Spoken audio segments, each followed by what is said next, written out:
Let's answer some of your questions. You can submit your questions via email to us through our website, davidpakman.com. Click on Contact Us or leave us voicemail, 219-2DAVID-P. Here is question number 1 this week. The topic is the war on drugs, submitted via voicemail. Let's listen. Hey, David, this is Brandon out of Texas. I was calling in to ask you your opinion after I watched the video about Elizabeth Hasselbeck being dumbfounded by opinions on pot. I was wondering what you think. Why do you think the Republican Party is continuing this policy of the war on drugs, with marijuana being specific? I think this is going to end up costing them more votes in the future than it's worth, and it's going to cost them more than they're going to gain. So why do they continue to do this? Is it incompetency or is it stubbornness?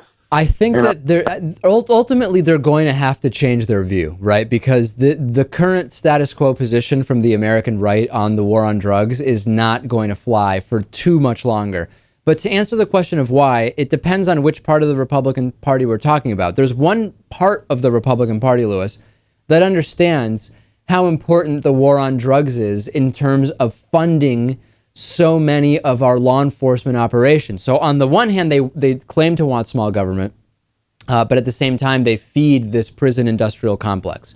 For some, it is racism. For some, okay, just for some. I'm not saying for everybody or even close to everybody. For some, it is racism, and we know that the war on drugs was created as a way to incarcerate disproportionately minority drug users. And then for some, it is morality, right? They truly believe that marijuana legalization is just flat out immoral. And then there's that group as well. But I don't think it's really going to be viable long term. And we do have the more libertarian wing of the Republican Party that tends to be against the war on drugs. They seem to, for a variety of reasons, get that it doesn't make any sense.